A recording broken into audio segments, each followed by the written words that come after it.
Hi, Kevin Dykstra with the Curse of Civil War Gold. Thanks for joining me.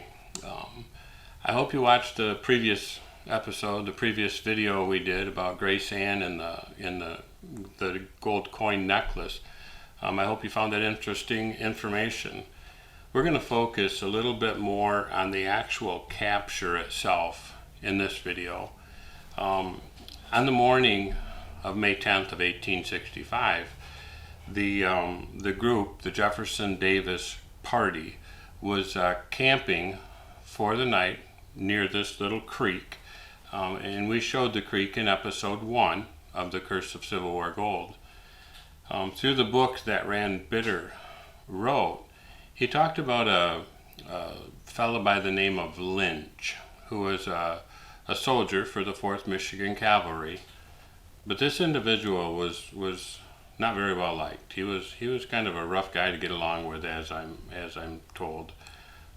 So the morning of the capture, the 4th Michigan rides in, wakes the Davis Party up, and they secure the camp, and they start to grasp the situation at hand, and kind of take an inventory. And soldiers were kind of muttering around, and this individual by the name of Lynch was definitely not well liked.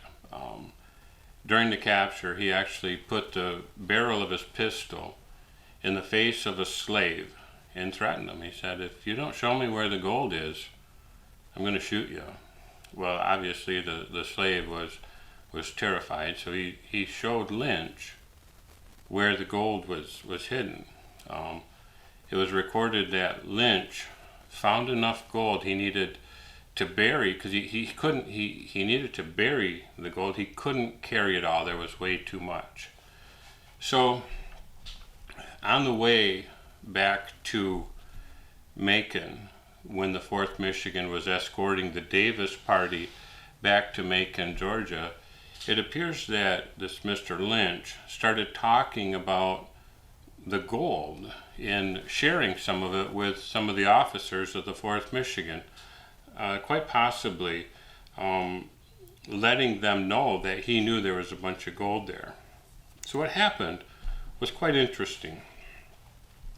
The colonel on the ground, his name was Benjamin Pritchard. He was in charge of the 4th Michigan on the ground. That was his regiment. His commanding officer was R.H.G. Minty. But let's focus on Benjamin Pritchard, Colonel Pritchard. I believe when Colonel Pritchard found out about the gold, I believe that he turned around as the party was going to Macon, Georgia. I believe partway there, he turned around and headed back to deal with the gold. So at this point, we need to understand that all of the animals that they had with them on May 10th, on their way back to Georgia, or on their way back to Macon, these animals were spent. They were tired. They were exhausted from what they had just done. The horses the day before had pulled those wagons, or the mules had pulled those wagons mile after mile, heavy wagons. They were tired. The 4th Michigan horses, they were tired. They'd been rode hard for 2 or 3 days. So about all they could get out of these animals was a walk. But there was one horse that was kept fresh. This horse belonged to Jefferson Davis, and it was recorded as the fastest horse in the county. Now, the Davis Party kept this horse fed, they kept it watered, and they kept it saddled. They kept this horse ready to go in case Jefferson Davis needed to make a quick getaway. So there was one horse, a very fast horse, that was available that morning. It's my belief that Benjamin Pritchard jumped on that horse and rode it like none other, all the way back down to the capture site in Irwinville, Georgia. I believe once he got there, he buried all the gold. I think he was exhausted. I think he did a lot of work in a short time. I believe he got it all buried. I believe he burnt the wagons and the boxes that the gold and silver was in. And again, I think in episode 1, we certainly showed where in that area there was a bunch of wagon parts.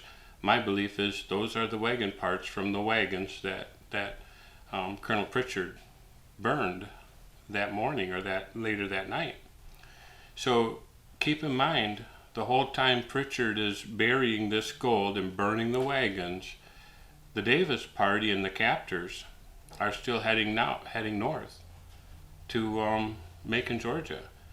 So Benjamin Pritchard had to get back on that horse, ride it even farther to catch back up to the Davis party because they had continued on to the north.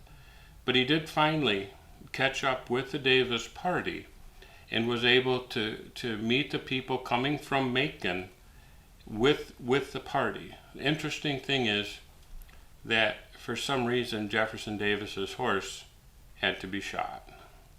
It's my belief that after riding it so hard for so many miles, I think he killed that horse. I think the horse ran itself to where they had to put it down, which is really sad, but it's very plausible that one man could have buried that gold if he had a horse that could make the trip.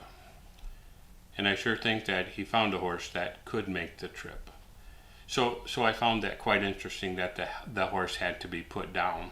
One other thing that happened was Lynch putting the barrel of the gun in the face of that slave. I think about that and I have to wonder what happened to that slave. If that slave showed Lynch where that gold was, the slave kind of becomes a liability. He knows where that gold is. So I tried to track what happened to that slave. And it was almost as if the slave had vanished. So going back through the records, on the morning of the capture, it's recorded that with the wagons and the Davis party and his cabinet members, there was a slave, male. There was a waiting maid, which is a female slave, and there was a small child associated with the capture. So my focus went to what happened to that family. They went somewhere. I had some fears. That maybe something not good happened to the family because of the liability. But there was no way I could track them. They didn't keep any records of what happened to that family. So I didn't have anywhere to go. I couldn't find the family. It's as if they vanished. But later on, a year or two later, I was looking more directly into Colonel Minty. And I wanted to see what his family was like after the war. Was he still living in Jackson, Michigan, where he was, shortly after the war? So the 1870 census came out. And in the census, I was able to find that Colonel Minty and his wife still resided in Jackson. I see where he has a son, Robert H. He has some other children. But in the census, it was really interesting to find that in 1870, living with Colonel Minty and his wife was a black man, a black woman, and a small child. It was Oliver Hall, Charlotte Hall, and their daughter Josephine. So as I looked into the census, it showed that Mr. Hall was born in Alabama. He was not able to read or write, nor his wife. I think inadvertently I found that slave family. I know the dad would have been a liability. He knew where the gold was, and he knew that the 4th Michigan most likely got the gold. It was quite sad to see that 5 years or so after the slaves were freed, that I don't think that Oliver Hall and Charlotte and the child Josephine, I don't think they were free. I think they were required to be servants and laborers for the Minty family. I almost wish I didn't find that, because it really put a little different feeling in my heart towards the Minty family, because the slaves were freed, but I don't think this family was free.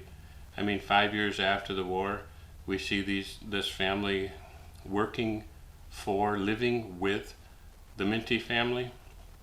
It was sad, it was sad when I found that out. But again, I hope you find this stuff interesting. If you do find it interesting, subscribe to the channel. Like it if you could. If you know anybody else who might be interested in this type of thing, and you ask them to subscribe, or at least tell them about the channel, we'll let them know as well as you when the next episode airs. Take care.